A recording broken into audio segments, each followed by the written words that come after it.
నేను రాజకీయాలకు దూరంగా ఉంటాను. ఇక ఏ పార్టీని పొగడను, తిట్టను, విమర్శించను, ఏం కామెంట్ చేయను. ఇక నుంచి నా కుటుంబం కోసమే సమయం కేటాయిస్తాను. రాజకీయాలకు దూరంగా ఉండిపోతాను. పోసాని కృష్ణమురళి గారు ఈ స్టేట్మెంట్ ఇచ్చిన తర్వాత సరే రకరకాలుగా చాలామంది మాట్లాడుతూ ఉన్నా. నాకు అనిపించిన ఫస్ట్ డౌట్ ఏంటి అంటే అసలు పోసాని కృష్ణమురళి గారు రాజకీయాల్లో యాక్టివ్ ఎప్పుడున్నారు అని. అంటే ఫుల్ టైం పాలిటిక్స్ ఎప్పుడు చేయలేదు కదా పోసాని గారు. ఒక మీడియా సమావేశం పెట్టాలి, తనను తిట్టిన వాళ్ళన్నా తిట్టాలి, లేదా తను విమర్శలన్నా చేయాలి. ఒక ముగ్గురు నలుగురు వ్యక్తులను వరుస పెట్టి ఘాటుగా ఘాటుగా అంటే రకరకాలుగా తనను తిడితే తాను తిట్టడం, ఏదో ఒకటి ఒక 4-5 మంది వ్యక్తులను టార్గెట్గా చేసుకొని 4-5 మంది వ్యక్తుల మీద మీడియా సమావేశాలు పెట్టడం తప్ప యాక్టివ్గా రాజకీయాలు చేసింది ఎక్కడ? అంటే ప్రతి అంశం మీద, విధానపరమైన నిర్ణయాల మీద తాను వైసీపీలో ఉన్నారు కాబట్టి వైసీపీ చేసే తీసుకున్న మంచి పనుల మీద, జరిగే మంచి పనుల మీదనే కాకుండా వాళ్ళు తీసుకున్న విధానపరమైన నిర్ణయాలను సమర్థించడమే కాకుండా విపక్షాలు చేసే ప్రచారాన్ని ఎండగట్టడం ఎప్పుడు ఇది రెగ్యులర్ ప్రాసెస్గా ఏం లేదు కదా. తనేమి ఫుల్ టైం పాలిటీషియన్ కాదు. ఇప్పుడు కుటుంబానికి నా సమయం కేటాయిస్తాను అని చెబితే మరి ఇప్పటి వరకు కనుక కుటుంబానికి సినిమాలకే కదా. రాజకీయాలంటే ఎక్కడికి వెళ్ళి సభలు పెట్టారు, ఎక్కడికి వెళ్ళి సమావేశాలు పెట్టారు. అండ్ ఎన్నికల ప్రచారం 1-2 సార్లు ఎక్కడికైనా వెళ్ళింటే వెళ్ళి ఉండాలి. ఈసారి అలా కూడా వెళ్ళినట్టు నేనైతే చూడలేదు. తనకు ఆరోగ్యం కూడా బాగోలేదు కాబట్టి ఫుల్ టైం పాలిటిక్స్లో ఎప్పుడు లేదు. సరే, ఇది ఒక ఎత్తు. సెకండ్ ఏంటి, పోసాని కృష్ణమురళి గారు వాస్తవానికి ఇప్పటి వరకు కనీసం కొందరిలోనైనా కనుక తన మీద ఓ నిఖచ్చైన మనిషి, నిజాయితీ అయిన మనిషి, ధైర్యమైన మనిషి అని చెప్పి ఒక అభిప్రాయం ఏదైతే ఉందో అభిప్రాయం కుప్పగూలిపోయినట్లే. ఎందుకని ఎప్పుడైతే తన మీద కేసులు పెట్టడం మొదలు పెట్టారో అస్త్ర సన్యాసం చేసేసి అయ్యా బాబు నాకు రాజకీయాలు వద్దు, అదొద్దు ఇదొద్దు, నా కుటుంబానికి నేను సమయం కేటాయించుకుంటా, వాళ్ళని తిట్టను వీళ్ళని ఒకడు, ఎన్నికల ఫలితాలు వచ్చిన తర్వాత ఈ స్టేట్మెంట్ ఇచ్చి ఉండొచ్చు ఆలీలాగా. ఎన్నికల ఫలితాలు వచ్చిన తర్వాత, లేకపోతే మొన్న కూడా మీడియా సమావేశం పెట్టి కొందరు వ్యక్తులను ఏమంటారు ఘాటుగా మాట్లాడకముందు, తిట్టకముందు అప్పుడు ఈ స్టేట్మెంట్ ఇచ్చి ఉండొచ్చు. లేదు అంటే సాక్షులు ఏదో పొలిటికల్ డింగ్ డాంగ్ లాంటిది ఏదో కార్యక్రమం టేకప్ చేశారు కదా, ఒక 2 ఎపిసోడ్ కూడా అయినట్లే 2-3. మరి ఇది ప్రారంభించకముందు ఆ నిర్ణయం తీసుకొని ఉండొచ్చు. ఒకసారి కేసులు చుట్టుముట్టగానే పలాయనవాదం కంప్లీట్గా వీపు చూపించేసి పరుగు లాంటిది. దానికి ఆయన ఏమైనా ఏమంటారు దాన్ని ఏ విధంగా అయినా కన్విన్స్ చేసుకోవచ్చు, అది కాదు ఇది కాదు అని. బట్ కేసులు రాగానే ఈ విధమైన చేయడం మరి పలాయనవాదం అని అంటారు కదా. రాజకీయాలకు దూరంగా ఉండాలి అని చెప్పి ఆయన నిర్ణయం తీసుకోవచ్చు, ఆయనకు హక్కు ఉంటుంది, ఆ స్వేచ్ఛ ఉంటుంది. కానీ తీసుకున్న టైమింగ్ ఇంపార్టెంట్ కదా. అండ్ ఇక్కడ ఇంపార్టెంట్ పాయింట్ ఏంటి అంటే ఏ రాజకీయ పార్టీ అయినా గుర్తుపెట్టుకోవాల్సింది, ఒక సీజన్డ్ పాలిటీషియన్స్ తోటో లేకపోతే వేరే వాళ్ళని తిట్టడము, లేకపోతే నిందించడము, దూషించడము ఏ రాజకీయ పార్టీలో ఉన్నాయి. ఇప్పుడు టీడీపీ అధికారంలో ఉంది కాబట్టి ఆ టీడీపీ, జనసేన, బీజేపీ కూటమిలు అధికారంలో ఉన్నారు కాబట్టి అండ్ వాళ్ళు తిట్టినవి, వాళ్ళు మాట్లాడినవి ఇప్పుడు హైలైట్ కాకపోవచ్చు.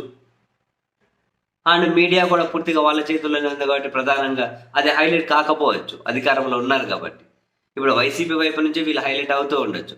కానీ ఏ రాజకీయ పార్టీలో ఉన్న వాళ్ళైనా ఈ సీజన్ పాలిటీషియన్స్ అప్పుడప్పుడు వచ్చి మాట్లాడి అప్పుడప్పుడు వచ్చి ఏదో హడావిడి చేసిపోయి ఏ రాజకీయ పార్టీకైనా డ్యామేజే. రాజకీయాలు అనేటివి హుందాగా ఉండాలి. విధానపరమైన నిర్ణయాల మీద ఎంత అగ్రెసివ్నెస్ అయినా ఉండొచ్చు. విధానపరమైన నిర్ణయాల మీద అటువంటి వాటి మీద అగ్రెసివ్నెస్ ఉంటే ఆ నిర్ణయం వల్ల ప్రజలకు మేలు జరుగుతుందని లేదా చెడు జరుగుతుంది అని చెప్పి అగ్రెసివ్నెస్ అని చెప్పి ఎవరైనా అర్థం చేసుకోగలుగుతారు. అందరూ ఒకే అభిప్రాయాన్ని కమిటే ఉండక్కర్లేదు, వేరు అభిప్రాయాలు ఉండొచ్చు. కానీ వాళ్ళకి అభిప్రాయం ఎందుకుంది అని చెప్పి దాన్ని ఆ అభిప్రాయాన్ని ఎక్స్ప్రెస్ చేసే వేయలో అగ్రెసివ్నెస్ కానీ చాలా ముద్దుగా ఉంటుంది, ఇంపార్టెంట్ కూడా. కొన్నిసార్లు అగ్రెసివ్నెస్ కూడా బాగుంటుంది. అగ్రెసివ్నెస్ అంటే మళ్ళీ అబ్యూజివ్ కాదు. అగ్రెసివ్నెస్ అంటే ఒక్క అక్షరం పూర్తి మాట్లాడకుండా అగ్రెసివ్నెస్ చాలాసార్లు ఎక్స్ప్రెస్ చేయొచ్చు. చాలా అంశాల మీద మనం మాట్లాడుకొని ఉంటాం కూడా, అది బై డిఫాల్ట్గా ఒంట్లో నుంచి వచ్చేసేది అంతే. ఇప్పుడు పోసాని కృష్ణమురళి లాంటి వాళ్ళు ఇంకోరు ఇప్పుడు వైసీపీ ఒక పాయింట్ వైపు నుంచి తీసుకుని ఇప్పుడు ఆలి ఉన్నారు, పోసాని కృష్ణమల్లి గారు, ఇంతకుముందు పృథ్వీ గారు ఉండేవాళ్ళు. అంటే వీళ్ళ వల్ల వైసీపీకి ఏమైనా మేలు జరిగి ఉంటుందా ఏమో మరి. అంటే ఏ అంశాల మీద వాళ్ళు మాట్లాడేవాళ్ళు అని. వాళ్ళ వాళ్ళ మీడియా సమావేశాలన్నీ కూడా జస్ట్ అంటే ఏమంటారు, ఒక స్పెసిఫిక్ కాంటెక్స్ట్ చుట్టూ, ఒక స్పెసిఫిక్ పాయింట్ చుట్టూ ఉండేటివి అంతే. ఇంకా ఇంకా సోషల్ మీడియాలో ఈ విచ్చలవిడితనం ప్రదర్శించిన వాళ్ళ వల్ల, ఇటువంటి వాళ్ళ వల్ల కూడా వైసీపీకి వినలేని నష్టం జరిగింది. అటువంటి వాళ్ళ వల్ల వినలేని నష్టం. ఇప్పుడు పోసాని వల్ల నష్టం జరిగింది అనలేదు, సోషల్ మీడియాలో బూతుల వల్ల. సరే, ఇప్పుడు పోసాని కృష్ణమురళి గారు రాజకీయాల నుంచి దూరం వెళ్ళిపోయా అన్నారు. మరి ఇప్పుడు పోలీసులు పెట్టిన కేసులు అవి నీరుగారిపోతాయా, లేకపోతే ఆ కేసులు ముందు వాటికి సంబంధించింది కాబట్టి కేసులు కంటిన్యూ అవుతాయా తెలియదు. మరి ఇలా జరిగితే మరి పోసాని కృష్ణమురళి గారి వెనకలు ఏమైనా కనుక ఏమైనా రాజీ ఫార్ములా ఏమన్నా ఉందా ఏమో తెలియదు. ఉంది అని అంటలేం, ఏమన్నా ఉందా, ఛాన్స్ ఉండొచ్చు కదా అని. ఏం జరిగిందో తెలియదు.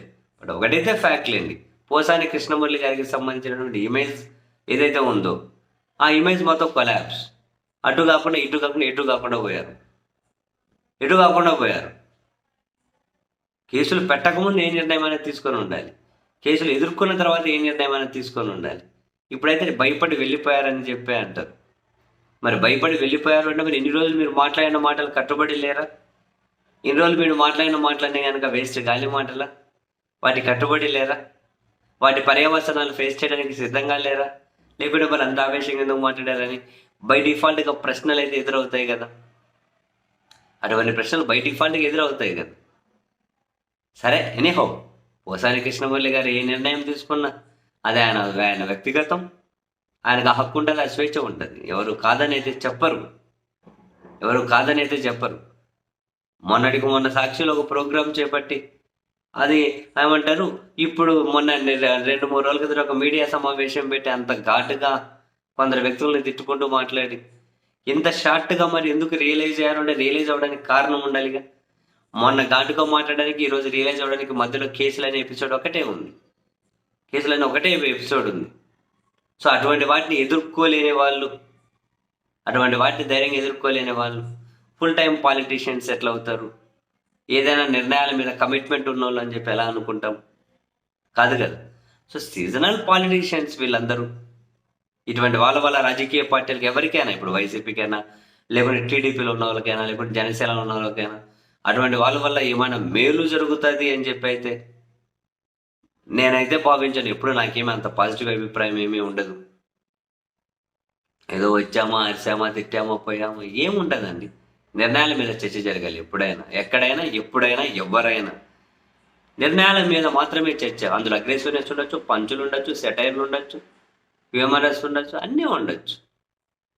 అన్నీ కలగలిపే ఉంటాయి, బూతులు తప్ప. అలా ఉన్నోళ్ళు ఎప్పటికైనా కమిటెడ్గానే ఉంటారు. అందుకే ఈ విధంగా మధ్యలో పలాయనవాదం, ఒకరేమో చేతులు దండ పెట్టి క్షమాపణలు చెప్పడాలు, ఒకరేమో వద్దు బాబు మేము వెళ్ళిపోతామని చెప్పి ఈ విధంగా చెప్పడాలు. రకరకాల మనుషులు.